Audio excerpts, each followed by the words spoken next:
Hello, నేను miss చేసరావు. PM ఈ సేవా పథకం కింద ఆంధ్రప్రదేశ్కి ఎలక్ట్రిక్ బస్సులు రాబోతున్నాయి. రాబోయేటువంటి పుష్కరాల లోపల గోదావరి జిల్లాలో కంప్లీట్గా ఈవీ బస్సులు నడపాలనేది చంద్రబాబు నాయుడు గారు పెట్టుకున్నటువంటి టార్గెట్. ఆ మేరకు ఆంధ్రప్రదేశ్ ఆర్టీసీ ఎండి ద్వారకా తిరుమలరావు గారు ప్రణాళికలు రచిస్తూ ఉన్నారు. ఇప్పటికే తొలి విడతగా 750 బస్సులు కేంద్రం ఇవ్వడానికి అంగీకరించింది. దాంట్లో 300 బస్సులు ఆల్రెడీ తిరుపతి ఘాట్ రోడ్లో తిరుగుతూ ఉన్నాయి. ఇంకా మిగిలిన బస్సులు కూడా వచ్చేటువంటి అవకాశం ఉంది. 2026 కల్లా దాదాపు 1500 బస్సులు ఆంధ్రప్రదేశ్లో రాబోతూ ఉన్నాయి. టోటల్గా సుమారుగా 9000 బస్సులు సేవ అందించడానికి ఎలక్ట్రిక్ బస్సులను దించబోతూ ఉన్నారు ఆంధ్రప్రదేశ్లో. మొదటి నుంచి చెప్తున్నారు, ఆంధ్రప్రదేశ్ వ్యాప్తంగా కూడా ఎలక్ట్రిక్ బస్సులు మాత్రం ఉండాలి. రాబోయేటువంటి రోజుల్లో పల్లె వెలుగు బస్సులు కూడా ఏసీ ఉండాలి, ఏసీ బస్సులతోటే ప్రయాణం చేయాలి ప్రజలు అనేటువంటి టార్గెట్ చంద్రబాబు నాయుడు గారు పెట్టుకున్నారు. 2030 కల్లా ఎలక్ట్రిక్ బస్సులు పల్లె వెలుగు తిరగాలి అనేది టార్గెట్ పెట్టారు. ఈ మేరకు యుద్ధ ప్రాతిపదికన ప్రణాళికలు రచిస్తూ ఉన్నారు. అలాగే ఎలక్ట్రిక్ ఛార్జెస్ ఎక్కడ పెట్టుకోవాలి, ఛార్జింగ్ పాయింట్స్ని కూడా నెలకొల్పుతూ ఉన్నారు. దాదాపు 5000 ఛార్జింగ్ పాయింట్స్ని నెలకొల్పడానికి ఆంధ్రప్రదేశ్ ప్రభుత్వం ప్రణాళికలు రచిస్తుంది. అయితే ఎక్కడ ఈ ఛార్జింగ్ పాయింట్స్ని పెట్టాలి, ఆర్టీసీకి సంబంధించినటువంటి సెంటర్స్ ఎక్కడ ఉండాలి, వాటి నిర్వహణ ఎవరు చూస్తారు అనేటువంటి తర్జన భర్జనలు జరుగుతూ ఉన్నాయి. కొన్ని ప్రైవేట్ కంపెనీలకి ఈ ఎలక్ట్రిక్ బస్సులను అప్పచెప్పడం జరిగింది.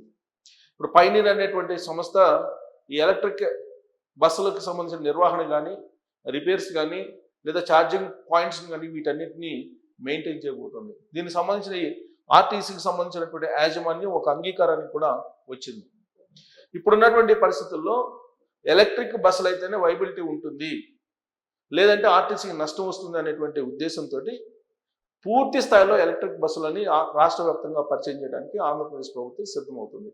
దానికి టార్గెట్ 2030 పెట్టింది. 2030 లోపల డీజిల్ బస్సులు ఉండకూడదు అనేటువంటి లక్ష్యాన్ని నిర్ణయించుకుంది. ప్రస్తుతం 8 సంవత్సరాలు దాటినటువంటి ఆర్టీసీ బస్సుల్ని ఎలక్ట్రిక్ బస్సులుగా మార్చాలి, లేదా సిఎన్జి బస్సులుగా మార్చాలి అనేటువంటి ఒక ఆలోచన చేస్తూ ఉన్నాయి. 8 years దాటినటువంటి బస్సుల్ని అసలు రోడ్ల మీద తిరగకుండా కేవలం ఎలక్ట్రిక్ బస్సులు మాత్రమే తిప్పాలి అనేది. ఎందుకంటే అక్కడ పొల్యూషన్ ఎక్కువైపోతుంది. ప్రత్యేకించి అమరావతి రాజధాని నిర్మాణం వేగంగా జరుగుతుంది. అక్కడ గ్రీన్ క్యాపిటల్ ఏర్పాటు అవుతుంది. దాంతోపాటు రాష్ట్ర వ్యాప్తంగా కూడా ఉష్ణోగ్రతలు తగ్గించాలి అనేటువంటి ప్రయత్నం చంద్రబాబు నాయుడు గారు చేస్తున్నారు. తెలంగాణతోటి పోటీ పడాలంటే ఆంధ్రప్రదేశ్లో ఉష్ణోగ్రతలు తగ్గించాలి. అక్కడ హ్యూమిడిటీ ఎక్కువ ఉంటుంది, ఉష్ణోగ్రతలు ఎక్కువ ఉంటాయి. వేసవిలో అన్ని రాష్ట్రాల కంటే ఆంధ్రప్రదేశ్లో ఎక్కువ ఉష్ణోగ్రతలు ఉంటాయి. కారణం సముద్ర తీరం. సముద్ర తీరం వెంబడి ఉష్ణోగ్రతలు ఎక్కువ ఉంటాయి, హ్యూమిడిటీ ఎక్కువ ఉంటుంది. దీంతో అక్కడికి ఇండస్ట్రీస్లు రావడానికి కొంత సందేహిస్తూ ఉంటారు. వాతావరణం అనుకూలంగా ఉండేటువంటి తెలంగాణ పక్కనే కనిపిస్తూ ఉంది. అంచేత ఇండస్ట్రీస్లు ఎక్కువగా తెలంగాణకు రావడానికి మొగ్గు చూపుతూ ఉంటారు. అలాంటి పరిస్థితిని అధిగమించడానికి ఆంధ్రప్రదేశ్ ముఖ్యమంత్రి చంద్రబాబు నాయుడు గారు అక్కడ ఉష్ణోగ్రతలు తగ్గించేటువంటి కార్యక్రమానికి శ్రీకారం చుడుతున్నారు. పెద్ద ఎత్తున చెట్లను నాటాలి, మొక్కలు నాటి వాటిని పెంచాలి అనేటువంటి ప్రయత్నం చేస్తున్నారు. అందులో భాగంగానే డిప్యూటీ సీఎం పవన్ కళ్యాణ్ గారు రివ్యూ మీటింగ్ కూడా ఏర్పాటు చేశారు. రాబోయేటువంటి రోజుల్లో 50% చెట్లు ఉండాలి, మొత్తం గ్రీనరీ 50% గ్రీనరీ ఉండాలి, మొత్తం ఆంధ్రప్రదేశ్ రాష్ట్ర విస్తీర్ణంలో సగం గ్రీనరీ ఉండాలి అనేటువంటి లక్ష్యాన్ని నిర్ణయించుకున్నారు. ఆ విధంగా మొక్కలు నాటితేనే, గ్రీనరీ పెంచితేనే ఆంధ్రప్రదేశ్ యొక్క ఉష్ణోగ్రతలు తగ్గేటువంటి అవకాశం ఉంది. ఒకవైపు గ్రీనరీని పెంచుతూ మరోవైపు కాలుష్యాన్ని తగ్గించేటువంటి కార్యక్రమాలకి శ్రీకారం చుడుతున్నారు. దాంట్లో భాగంగానే ఎలక్ట్రిక్ బస్సులను పరిచయం చేయబోతూ ఉన్నారు. దాదాపు 2-3 కంపెనీలు ఎలక్ట్రిక్ బస్సులని తిప్పేందుకు సిద్ధమవుతున్నాయి. ప్రభుత్వంతో ఒప్పందం కూడా కుదుర్చుకుంటున్నాయి. పైగా కేంద్ర ప్రభుత్వం కూడా పిఎం ఈ సేవా పథకం అనేటువంటి పథకం ద్వారా ఎలక్ట్రిక్ బస్సులను ఆయా రాష్ట్రాలకి మంజూరు చేస్తుంది. ఎక్కువగా ఆంధ్రప్రదేశ్కే మంజూరు చేస్తుంది. కారణం ఎన్డీఏ ప్రభుత్వం ఉంది. అక్కడ రాష్ట్రంలో ఎన్డీఏ ప్రభుత్వం ఉంది. కేంద్రంలో ఏంటంటే ఎన్డీఏ ప్రభుత్వం, తెలుగుదేశం పార్టీ మీద ఆధారపడి ఉంది అక్కడ. అందుకే చంద్రబాబు నాయుడు గారు ఏది కావాలంటే అది శాంక్షన్ చేస్తూ ఉంది కేంద్ర ప్రభుత్వం.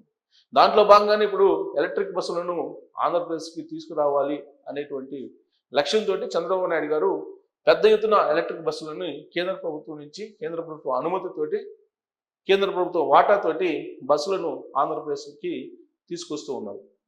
అందుకే ఇప్పుడు ఆల్రెడీ 750 బస్సులు రెడీగా ఉన్నాయి. ఈ 2026 ఇయర్కి మరొక 1500 బస్సులు రాబోతున్నాయి. 2030 కల్లా 9000 బస్సులు దాదాపుగా రాబోతున్నాయి. ఇప్పుడున్నటువంటి బస్సులని ఎలక్ట్రిక్ బస్సులుగా కన్వర్ట్ చేయడానికి లేదా సిఎన్జి బస్సులుగా కన్వర్ట్ చేయడానికి యుద్ధ ప్రాతిపదికన ఆర్టీసీ యాజమాన్యం ప్రయత్నం చేస్తూ ఉంది. సో దీంట్లో భాగంగా అసలు ఏంటి ఛార్జింగ్ పాయింట్స్ ఎక్కడ పెట్టాలి అనే దాని మీద గత కొన్ని రోజులుగా తర్జన భర్జన పడుతున్నటువంటి సమయంలో ఒక న్యూస్ నాకు కనిపించింది. ఏంటంటే ఎట్టకేలకు లైన్ క్లియర్ అయిపోయింది. ఏంటి, విద్యాధరపురం డిపోలోనే ఎలక్ట్రిక్ బస్సుల ఛార్జింగ్ స్టేషన్. ఇది ఎలక్ట్రిక్ బస్సులు నడిపేందుకు విద్యాధరపురం డిపోకు లైన్ క్లియర్ అయింది. ఒక్కొక్క డిపో వైజ్ ఎలక్ట్రిక్ బస్సులని పరిచయం చేయడానికి ఎలక్ట్రిక్ బస్సులని ఆల్మోస్ట్ ఎక్కడెక్కడ ఛార్జింగ్ పాయింట్లు పెట్టాలి, ఎలక్ట్రిక్ బస్సులు ఎలా నడపాలి, ఎవరు నడపాలి, వీటన్నిటి మీద ఒక క్లారిటీ తీసుకొస్తున్నారు. అందుకే తొలుత విద్యాధరపురం డిపోకు సంబంధించి లైన్ క్లియర్ అయిపోయింది. దీంతో ట్రాన్స్కోతో ఇబ్బందులు కూడా తొలగిపోయాయి.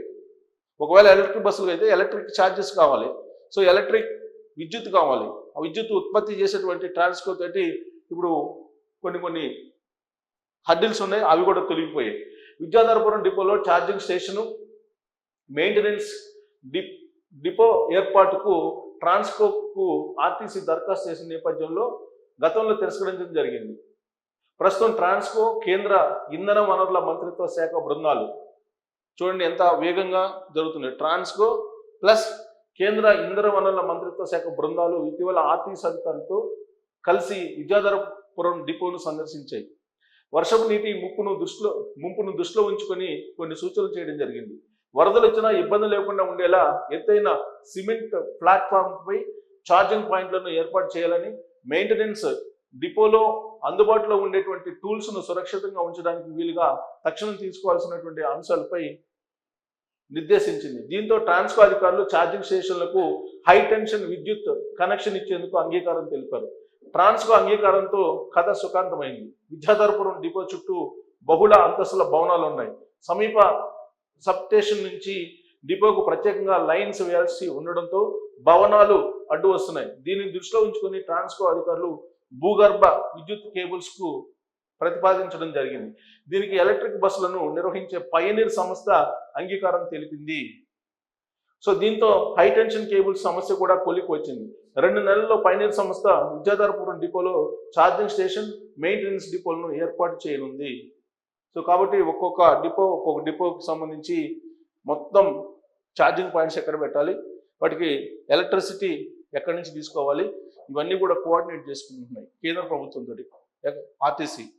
సో ఈ నేపథ్యంలో రాబోయేటువంటి రోజుల్లో కంప్లీట్గా ఎలక్ట్రిక్ బస్సులు రాబోతున్నాయి. పైనీర్ లాంటి సంస్థలు ఒక 2-3 మల్టీనేషనల్ కంపెనీలు ఎలక్ట్రిక్ బస్సులు నడపడానికి కూడా ముందుకు వస్తున్నటువంటి క్రమంలో ఇప్పుడున్నటువంటి హయ్యర్ బస్సెస్ అద్దె బస్సులు ఏవైతే ఉన్నాయో వాటికి విడతల వారీగా సమాప్తం పలకడానికి, వాటిని రద్దు చేయడానికి రాష్ట్ర ప్రభుత్వం ముందడుగు వేస్తుంది అని చెప్పొచ్చు. అలాంటి ఆలోచన ఉంది. అందుకే ఎలక్ట్రిక్ బస్సులను శరవేగంగా తీసుకొచ్చే ప్రయత్నం రాష్ట్ర ప్రభుత్వం చేస్తుంది. ఇలాంటి పరిస్థితుల్లో మనం ఎలక్ట్రిక్ బస్సులను ఆదరించాలా పర్లేదా అనే దాని మీద మీరు కామెంట్ చేయొచ్చు. Thank you.